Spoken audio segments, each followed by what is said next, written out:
Over a history of several thousand years of Chinese civilization, why were a number of extraordinary military engineering projects carried out in the times of the first Emperor of Qin? And why were they all concentrated within a short period of 10-odd years before and after the unification of China?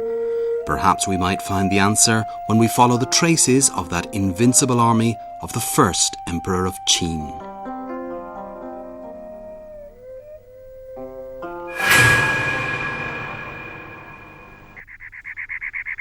(219 BC). A Qin army is stationed in the remote south of China, now Guilin, Guangxi province.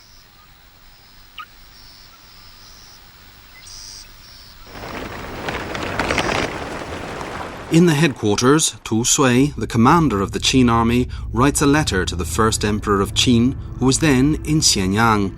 It reads, "Your Majesty, the war goes smoothly. It won't be long before Lingnan submits to our empire and China is unified." 2 years before that, 6 states in the Central Plain had succumbed to the Qin one after another. The valleys of the Yellow River and the Yangtze River had become the territory of Qin state. But the large area of the Zhujiang River Valley in the south was still not under their control. Under the orders of the first emperor of Qin, 500,000 Qin warriors started to march south. They rapidly advanced to Guilin and encountered no resistance.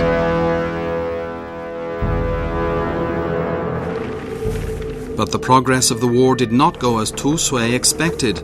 Indomitable aboriginals appeared and disappeared mysteriously. They hid themselves during daytime and made sneak attacks at night. Furthermore, noxious swamp air filled the forest, and poisonous insects and snakes were everywhere. The expeditionary army was in a state of utter exhaustion. They were often killed by sudden attacks in their sleep. The war dragged on.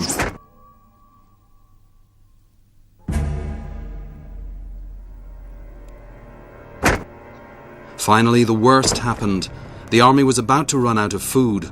Hunger not only sapped their morale, but it was also destroying the empire's ambition of conquering the south.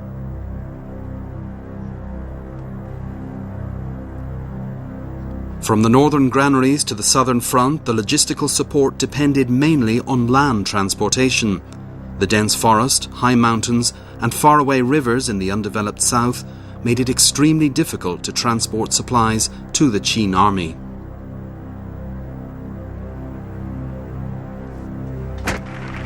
Then Tu Sui, the commander-in-chief, was killed in a surprise attack. The assassination threw the whole army into a panic.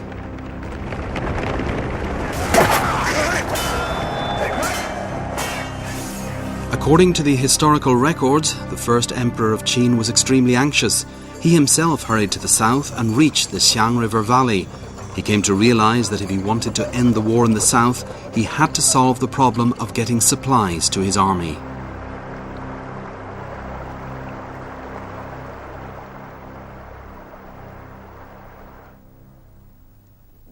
There's a river, a very ordinary river, in Xingan County, Guangxi province. For over 2,000 years, inhabitants here have used it to navigate and irrigate their crops.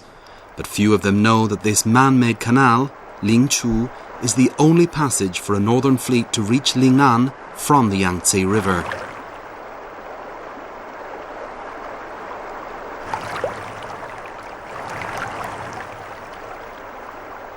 Before that long drawn-out jungle warfare, there was no river link between the Yangtze River and the Zhu River.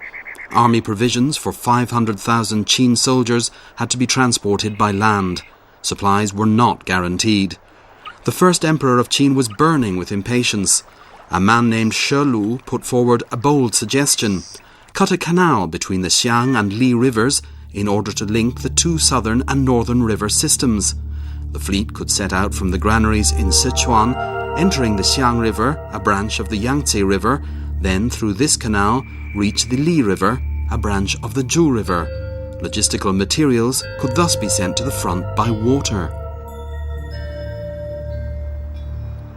This was a surprising idea.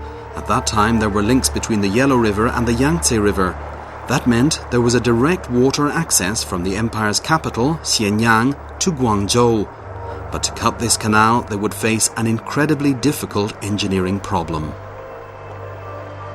The direct distance between Xiang River and Li River is only 4.8 kilometers, but the drop in elevation is several hundred meters. If the canal were cut through, the water would rush down wildly and make it impossible to navigate. 那么陵区怎么样解决这个问题呢？那么它就盘旋反复，用延长渠道的这样一个长度，在同样一个高差的情况下，使它的坡降减缓，流速降低，适合于航行的需要。Today, no one knows how the Lingqiu project was first envisaged, nor do we know how they managed to finish it within 2 years. It really is a miracle.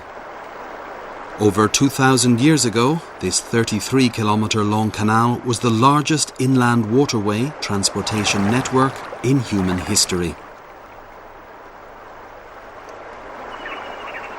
After the Lingqiu Canal project was completed, the supply transportation problem was solved.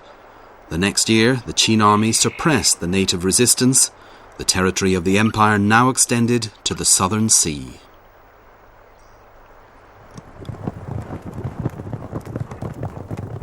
Once the south was pacified, the Huns became the last adversary of the Qin army. This nomadic nationality in the northern grasslands posed a great menace to the Central Plains civilization. When the Qin army was fighting in the south, the Huns crossed the Yellow River, directly threatening the Qin capital, Xianyang.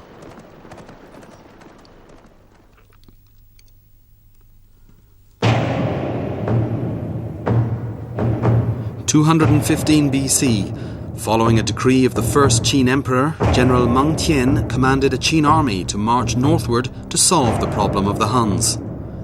But the 300,000 fierce Qin soldiers didn't engage in a decisive battle with the Han cavalry. They stopped by the Great Wall, which had been in a state of disrepair for years. During the spring and autumn period and the Warring States period, in order to resist invasion by the Huns, the northern states, Qin, Zhao and Yan, had constructed a great wall in succession along their frontiers. This ancient great wall in Lintao County, Gansu Province, was built by Qin Zhao Wang over 100 years before the first emperor of Qin. From the Qin Great Wall, northeastward, through an unfortified crisscross network of gullies in the Lus Plateau, stretched the Zhao Great Wall, which had been put to use over several hundred years. But at the time the Zhao state died out, the wall was in disrepair and not continuous. When the Qin army arrived at the northern frontier, their task was to maintain and renovate the dilapidated wall. The Qin army and the Huns had fought for several hundred years. Meng Tian's forefathers had been Qin generals for generations, so Meng Tian fully understood the difficulties involved in fighting against the Huns.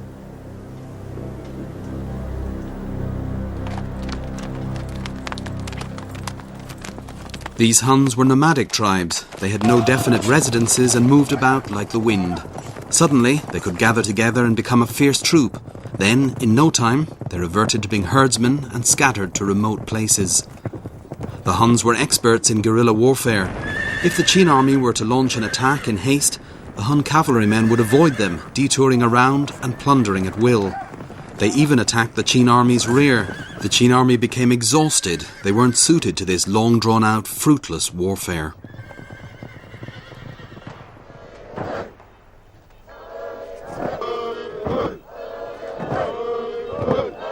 Under these circumstances, Meng Tian adopted the Great Wall strategy.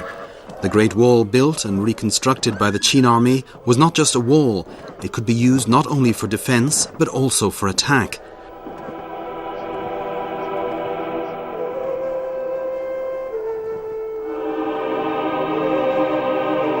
The first important role of the Great Wall was to give early warning.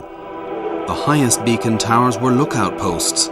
To give this early warning, some of the beacon towers stood far out from the Great Wall.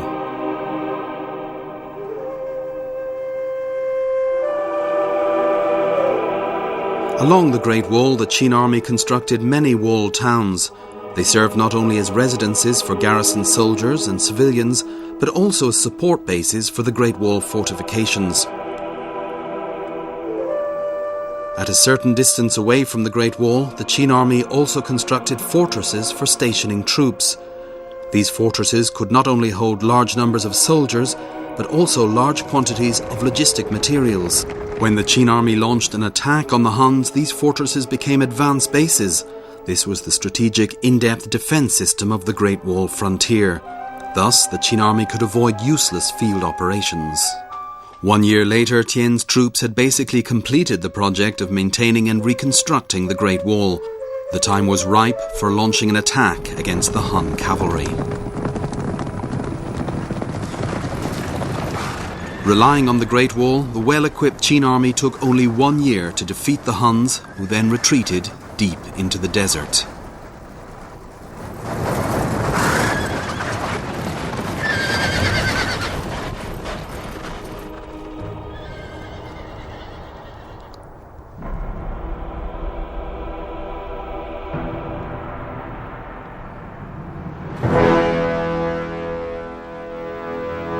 The first emperor of Qin fully realized the strategic importance of the Great Wall and began reconstruction on a large scale. The Qin Empire recruited 1 million men to start this unprecedented defensive engineering project along the 5,000-kilometer-long northern frontier. Most of the construction sites were in wild and remote places. According to the historical records, the bones of the dead filled whole networks of gullies. From Lintao in the west to Liaodong in the east, the Great Wall stretched 5,000 kilometers along the northern frontier of the Qin Empire. This was the greatest military engineering feat in human history.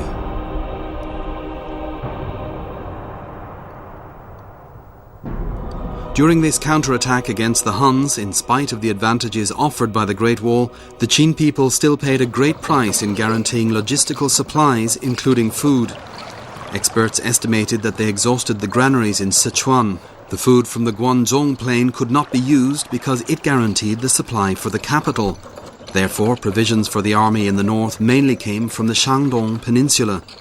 The direct distance from there to the northern grasslands is over 1,000 kilometers, but the transportation troops would twice have to pass through the Taihang Mountains and cross the Yellow River 3 times.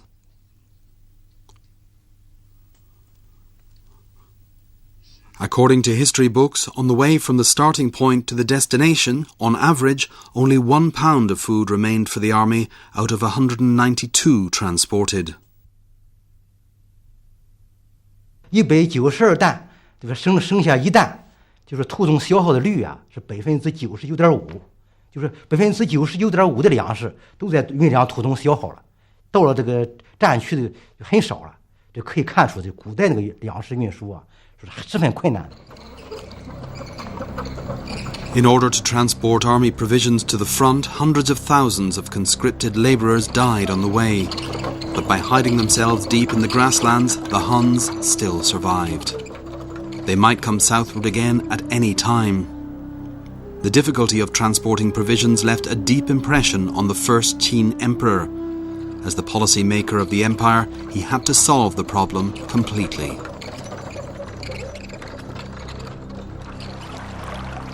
100 years after the fall of the Qin Empire, the historian Sima Qian toured the northern border. The scholar was greatly shocked when he saw the highway flying through lofty mountains and over high ranges. He wrote in the historical records, "The thoroughfare is straight, mountains were cut and gullies were filled in. The straight road was built by cutting mountains and filling gullies."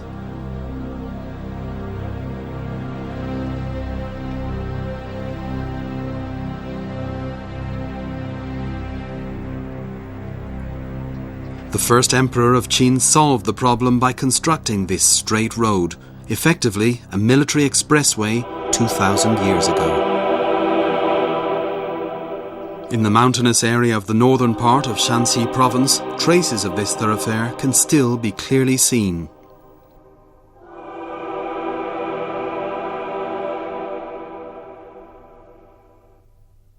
从咸阳从都城通到北部边境，过去没有多少道路的可以这个夷平，是吧？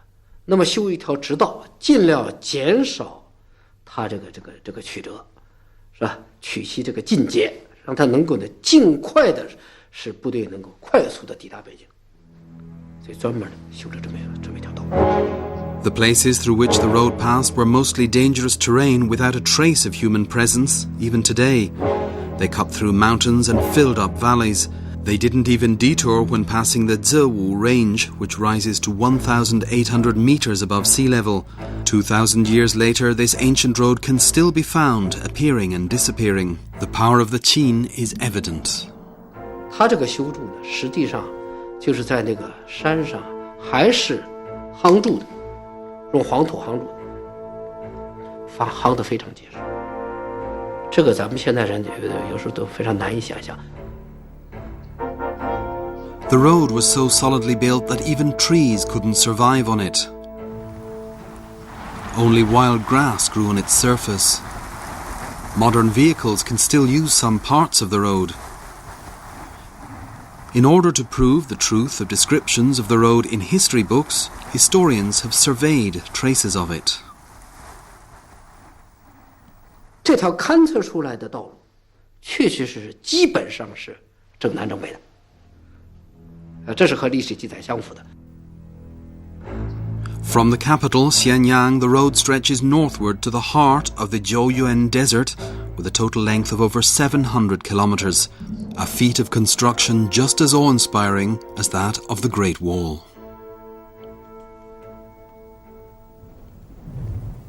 To the west of Baotou in Inner Mongolia is the Qin city of Zhouyuan, which was the northernmost point of the highway. This city was the northern strategic post of the empire. Army provisions were distributed from here to the hands of soldiers and civilians who were constructing and defending the Great Wall.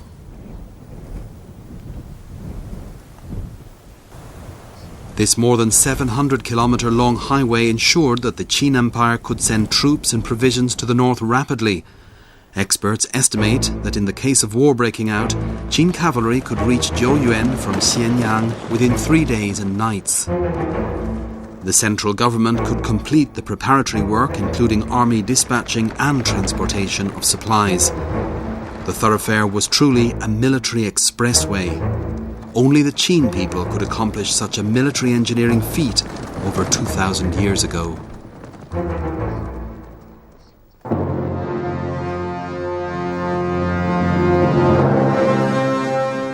After the unification of China, the Qin Empire had a mobilization capability unimaginable for their predecessors.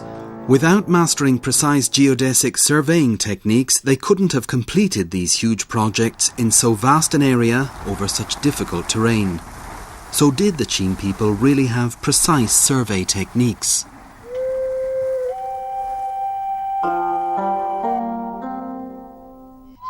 In 1986, archaeologists discovered some ancient tombs in a primeval forest near Tianshui, Gansu province. 7 mud-covered wooden blocks were found in the tomb. No one knew what these blocks were. 一点点把那个泥洗掉以后，才发现有字。首先是发现有字，再细看，是不是有很多线条？最后慢慢全部清理出来以后，一看，哟，这不是画的是地图吗？ These are the earliest block maps ever found in China. Experts firmly believe these are administrative division maps of a Qin county. If the Qin people had certain geodesic survey techniques, then these maps should tally with at least 6 criteria of quantitative cartography. 当然，除了个比例尺，很明显的比例尺这条没有以外，其他5个标准都具备。地形的起伏、高下、河流的曲直、距离的远近、方位，都具备了。 The archaeologists discovered these maps belonged to the head of an army horse ranch. In ancient China, maps were often state confidential materials. The head of such a ranch couldn't possess maps relating to the empire's military engineering. From these maps, we still can't infer exactly how the Qin people carried out engineering surveys, but we believe they must have had advanced engineers.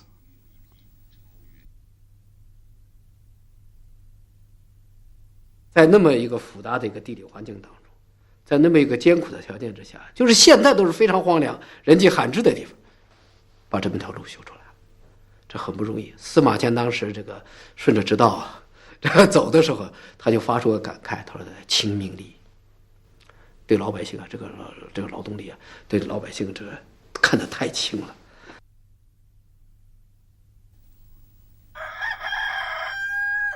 Over 2,000 years have passed and the thoroughfare has long been deserted. Only a few children play there sometimes. In fact, the thoroughfare was just one of the links in the Qin Empire's network of highways.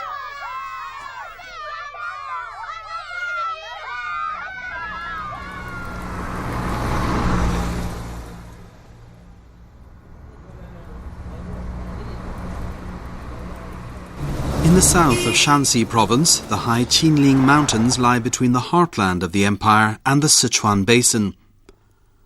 On both sides of the national road from Shanxi to Sichuan, small regular holes in cliffs can be seen. Over 2,000 years ago, there were wooden or stone brackets inserted in these holes and wooden planks were placed on them. This was the famous Qin Plank Roadway. The plank roadway on cliffs went several hundred kilometres through the Qinling Mountains.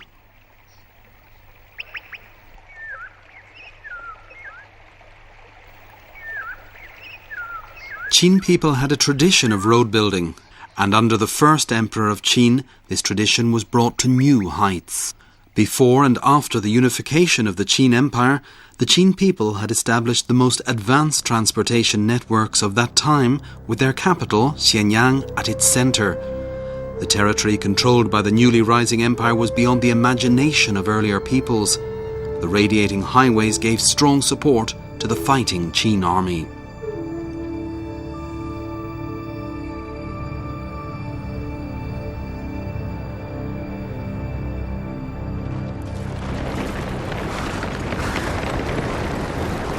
There's no doubt the Qin people were talented road builders. Roads and vehicles are interdependent. In those years, travelling along these roads were troops bound for the front and vehicles for transporting army provisions. So what about the Qin people's vehicle-making techniques?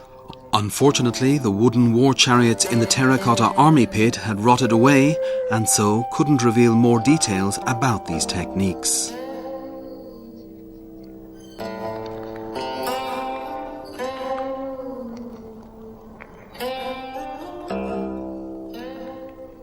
Then, in 1980, 4 years after the excavation of the Terracotta army, archaeologists made a surprising discovery. By the tomb of the first emperor of Qin, they found a large 7 to 8 metre deep pit. In it were 8 broken bronze horses and a large amount of vehicle spare parts. There were also 2 extremely lifelike drivers. These were once 2 complete bronze vehicles. Through hard work, archaeologists managed to restore the broken vehicles to their original state. These 2 bronze vehicles were imitations of the vehicles used by the first emperor of Qin. The structure and form are exactly the same as real ones, except that they're half life size.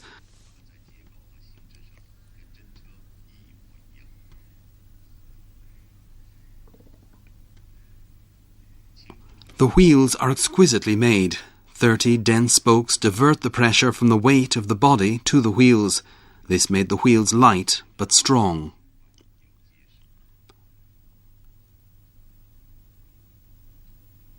Looking from the side, the spokes near the hub were obviously widened in order to reduce horizontal pressure, just like modern bicycle wheels. The intensely processed hub is impressive. Only 2 ends were connected with the axle. In the middle, there is a barrel-type cavity. 鼓腹里，它那个灌里那个脂膏灌的油比较多一些，啊，它盛的油出的油比较多一些，这样车它就走动起来，它就滑匀了一次，啊，车速啊比较轻捷。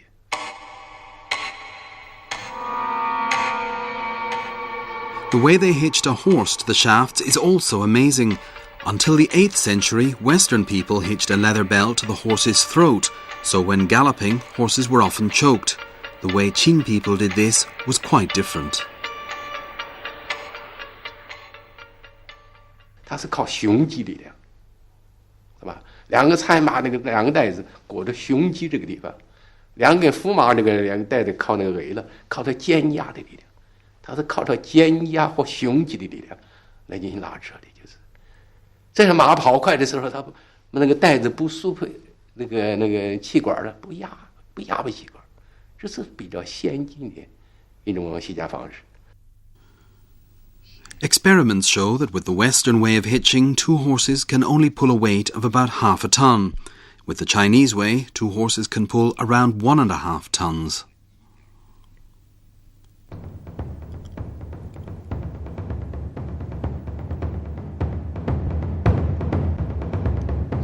Judging from the 2 bronze vehicles, the design and manufacturing techniques of vehicles in the Qin Empire were really rather advanced. To perfect such manufacturing techniques could not be done in a short time. Why were the Qin people so far advanced in this field?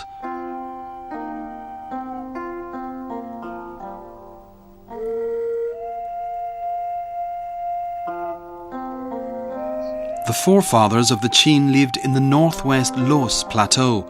In 1993, a large tomb was discovered there. It was the tomb of an aristocrat from the early Qin state.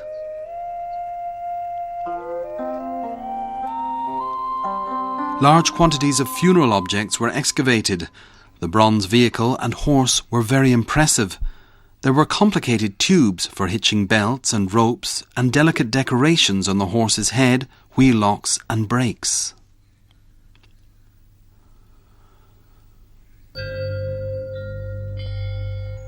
Of all these objects, the most surprising was the model of the vehicle.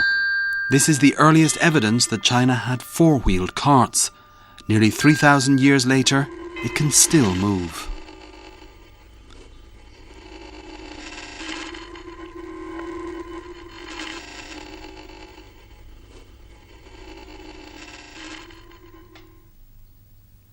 Up till now, the earliest double-shafted cart was also excavated from a Qin tomb. 最早的双元车模型的这个墓葬呢，是一个一般人的墓葬。那么里边牛的模型呢是2头牛，一头公牛，一头母牛，这就是一般农户的资产水平。可以说这种车辆的普及呢，对于交通发展呢，意义相当大。In comparison with single-shafted carts in early human civilization, double-shafted carts needed only 1 horse and the hitching system was greatly simplified. It was also easier to drive. Double-shafted carts were a revolution in cart manufacture. The owner of this double-shafted cart was an ordinary Qin citizen. Experts estimate that double-shafted carts were very popular in the Qin state. Qin people were infatuated with vehicles. Aristocrats or common people all took pleasure in cart driving. They would have carts brought to their tombs when they died. Maybe this can explain why the Qin's logistical and transportation system was so outstanding.